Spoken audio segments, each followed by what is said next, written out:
ការប្រើប្រាស់ឱសថវាប្រៀបដូចជាអាវុធមុខពីរឱសថវាមានសុវត្ថិភាពហើយនិងមានប្រសិទ្ធភាពបើកាលណាដែលយើងគិតតែពីប្រសិទ្ធភាពដាក់ទៅធូរលឿនយើងមិនបានគិតពីសុវត្ថិភាពនោះទេអញ្ចឹងវាអាចបង្កទៅជាហានិភ័យដល់ខ្លួនយើងវិញជំរាបសួរសួស្តីបងប្អូនទាំងអស់គ្នាថ្ងៃនេះខ្ញុំនឹងមកនិយាយអំពីការប្រើប្រាស់ថ្នាំកូទីកូអ៊ីដឬក៏ស្តេរ៉ុយមិនបានត្រឹមត្រូវមិនមានវេជ្ជបញ្ជាច្បាស់លាស់រយៈពេលយូរតើវាមានផលប៉ះពាល់អ្វីខ្លះមែនតើថ្នាំកូទីកូអ៊ីដឬមួយក៏ស្តេរ៉ុយវាគឺជាអរម៉ូនធម្មជាតិរបស់មនុស្សយើងដែលត្រូវបានផលិតឡើងដោយក្រពេញនៅលើតម្រងនោមដែលវាមានតួនាទីជាច្រើនហើយថ្នាំកូទីកូអ៊ីដនឹងទៀតគឺវាមានច្រើនប្រភេទដែលមានដូចជាថ្នាំគ្រាប់ថ្នាំចាក់ថ្នាំលាបលើស្បែកថ្នាំហឺតឬក៏ spray ជាដើមអ្នកវិទ្យាសាស្ត្រហ្នឹងគឺបានរកឃើញថាថ្នាំកូទីកូអ៊ីដហ្នឹងគឺវាមានផលប្រយោជន៍ជាច្រើនសម្រាប់ព្យាបាលទៅលើជំងឺជាច្រើនប្រភេទប៉ុន្តែក៏មានជនមួយចំនួនតូចដែលគាត់គិតថាថ្នាំហ្នឹងវាមានប្រសិទ្ធភាពខ្ពស់គាត់ក៏បានលួចយកទៅដាក់នៅក្នុងថ្នាំរបស់ពួកគាត់អញ្ចឹងណាវិចខ្ចប់ហើយចេញលក់ឲ្យបងប្អូនប្រើប្រាស់ប្រើទាំងដែលខុសទិសដៅនៅអ្វីដែលអ្នកវិទ្យាសាស្ត្រគាត់បានបំរុងឲ្យធ្វើហើយនៅពេលដែលបងប្អូនបានប្រើប្រាស់ថ្នាំរបស់ពួកគាត់ទៅបើសិនជាថ្នាំហ្នឹងបានលាយនៅក្នុងឡេហើយយើងយកមកលាបហ្នឹងនៅមានប្រសិទ្ធភាពហ្មងព្រោះថ្នាំហ្នឹង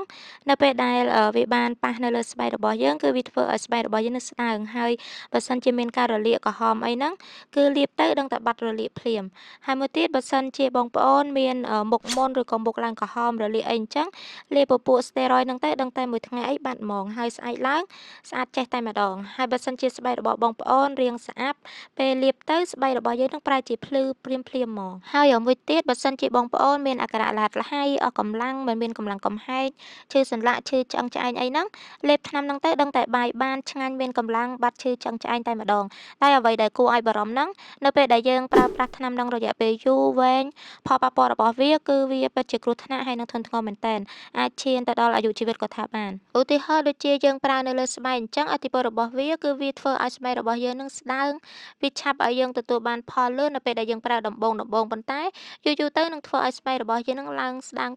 ទៅក្រហមងាយជាំក្នុងករណីយើងប្រើនៅលើមុខហើយបើសិនជាមុខយើងជាំហើយគឺពិបាកព្យាបាលមែនទែនហើយផលប៉ះពាល់មួយផ្សេងទៀតបើសិនជាយើងប្រើជាទម្រង់គ្រាប់លេបបងប្អូននឹងសង្កេតឃើញថាមុខរបស់យើងនឹងឡើងមូលហើមមុខក្រហមទៅធាត់ដល់ក្បាលពោះឡើងធំសាច់ដុំដៃជើងរបស់យើងនឹងស្វិតតូចហើយស្បែករបស់យើងនឹងឡើងផុយងាយជាំរលាត់ហើ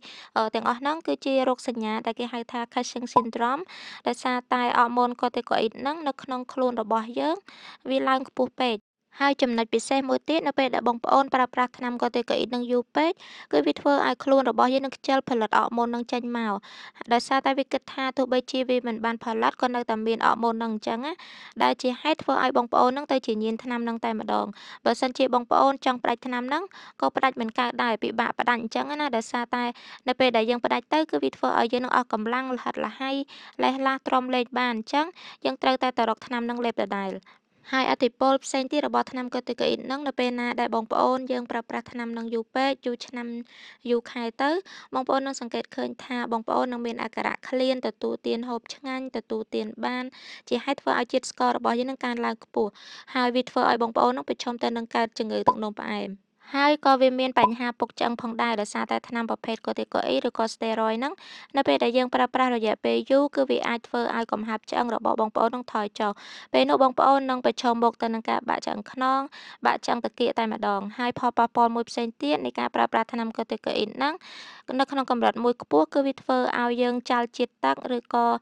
ជាតិសូដ្យូមឬក៏សារធាតុអំបិលនៅក្នុងខ្លួនរបស់យើងនឹងច្រើនពេលហ្នឹងគឺវាធ្វើឲ្យសម្ពាធឈាមរបស់យើងនឹងកើនឡើងដែលងាយប្រឈមទៅនឹងការកើតជំងឺលើសម្ពាធឈាមតែម្ដងហើយលើពីហ្នឹងទៀតសម្រាប់អ្នកប្រើប្រាស់ថ្នាំកូទីកូអ៊ីដឬក៏ស្តេរ៉ុយក្នុងរយៈពេលយូរគឺវាធ្វើឲ្យប្រព័ន្ធភាពស៊ាំនៅក្នុងខ្លួនរបស់យើងនឹងថយចុះអញ្ចឹងធ្វើឲ្យយើងនឹងអាចប្រឈមមុខទៅនឹងការកើតជំងឺផ្សិតដូចជាស្រែកនៅលើស្បែកផ្សិតអណ្ដាតរលាកផ្លោកនោមរលាកតម្រងនោមជាដើមហើយបើសិនជាករណីដែលគេយកថ្នាំទាំងហ្នឹងទៅចាក់ចូលទៅក្នុងសន្លាក់វិញហើយមិនបានត្រឹមត្រូវតាមក្បួនវិទ្យាសាស្ត្រហ្នឹងគឺវាអាចធ្វើឲ្យមានខ្ទុះនៅក្នុងសន្លាក់ហ្នឹងតែម្ដងអញ្ចឹងផលវិបាកដែលបានរៀបរាប់ខាងលើហ្នឹងគឺជាផលវិបាកដែលយើងជួបប្រទះជាញឹកញាប់ប៉ុន្តែ